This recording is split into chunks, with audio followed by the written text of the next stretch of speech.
Assalamualaikum warahmatullahi wabarakatuh, sahabat sawit, sahabat blender dimanapun kalian berada. Semoga kalian selalu dalam keadaan sehat walafiat, amin. Teman-teman, ketika kita membicarakan soal pemupukan, tentunya kita membicarakan sesuatu hal yang sangat penting dalam berkebun kelapa sawit. Karena apa? Pemupukan ini adalah salah satu faktor yang benar-benar menimbulkan biaya cukup tinggi dalam perawatan kelapa sawit. Maka dari itu, kita sebagai petani tentunya harus benar-benar paham bagaimana cara mengaplikasikan pupuk itu secara baik, benar, dan efisien tentunya. Supaya kita itu tidak mengalami kerugian yang lumayan ketika kita melakukan pemupukan. Karena potensi kehilangan dari atau kehilangan manfaat dari pupuk ini cukup besar ketika kita salah mengaplikasikannya, teman-teman. Lalu ada satu pertanyaan seperti ini. Apakah sebaiknya kita itu melakukan pemupukan di pagi hari atau di sore hari? Nah, tentunya teman-teman ada beberapa faktor yang harus kita perhatikan apakah kita itu benarnya pagi hari atau sore hari. Memang ada beberapa teori yang merekomendasikan supaya kita itu melakukan pemupukan di pagi hari. Namun ada satu teori juga yang merekomendasikan bahwa kita harus melakukannya di sore hari. Tentu itu akan membuat bingung kita sebagai petani yang lumayan awam seperti itu. Nah, baiknya pagi atau sore? Nah, ada beberapa faktor yang harus kita perhatikan teman-teman. Yang pertama adalah jenis pupuk apa yang akan kita tebarkan, karena ada beberapa jenis pupuk yang memang benar-benar tidak bisa terpapar oleh sinar matahari. Karena apa? Potensi penguapannya itu cukup besar, seperti pupuk-pupuk yang terkonsentrasi dengan bahan unsur garam seperti urea dan KCl. Karena pupuk ini teman-teman ketika terkena paparan sinar matahari yang lumayan tinggi, ya dia akan potensi penguapannya itu cukup besar.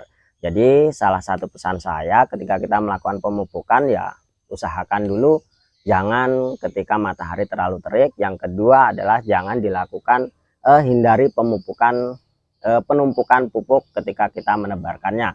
Usahakan dipupuk secara merata supaya partikel pupuk itu langsung terkena partikel tanah dan langsung bisa diserap oleh tanah. Karena ketika terjadi penumpukan, maka pupuk yang di atas itu akan lambat diserap oleh tanah dan kemungkinan berpotensi untuk diuapkan ke udara itu lebih besar, karena pupuk ini konsentrasinya bisa terpecah oleh uap air meskipun itu yang terkonsentrasi di udara, teman-teman. Jadi usahakan kita menebar pupuknya itu merata dan semuanya terkena tanah. Jadi teman-teman, satu faktor yang harus kita ketahui itu adalah jenis pupuk, karena juga ada jenis pupuk yang tidak tergantung dengan paparan sinar matahari seperti pupuk dolomit, pupuk rock fosfat. Karena pupuk-pupuk ini terbuat dari bahan alami, batuan alami yang dihaluskan dan digeruskan kemudian dijadikan pupuk. Dan ketika kita tebarkan, meskipun itu pagi hari, siang hari, sore hari, meskipun matahari terik, potensi penguapannya itu tidak ada. Jadi yang pertama adalah kita harus perhatikan jenis pupuk apa yang akan kita tebarkan. Yang kedua adalah yang harus kita perhatikan adalah cuaca, teman-teman, karena hujan juga akan menimbulkan potensi kehilangan yang cukup besar. Kita harus perhatikan dahulu apakah minggu-minggu ketika kita akan menebarkan pupuk ini potensi turun hujan yang sangat lebat. Ya, kita tahu sendirilah keadaan atau situasi yang terjadi di daerah kita. Lalu kesimpulannya teman-teman, apakah baiknya di pagi hari atau di sore hari? Tentunya kita sendiri yang bisa menganalisis situasi dan keadaan yang ada di kebun kita.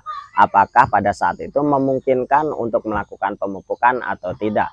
Jadi mau pagi hari mau sore hari, asalkan memenuhi syarat untuk melakukan pemupukan itu baik-baik saja, teman-teman. Jadi kalian sendiri yang bisa memutuskan pagi hari atau sore hari.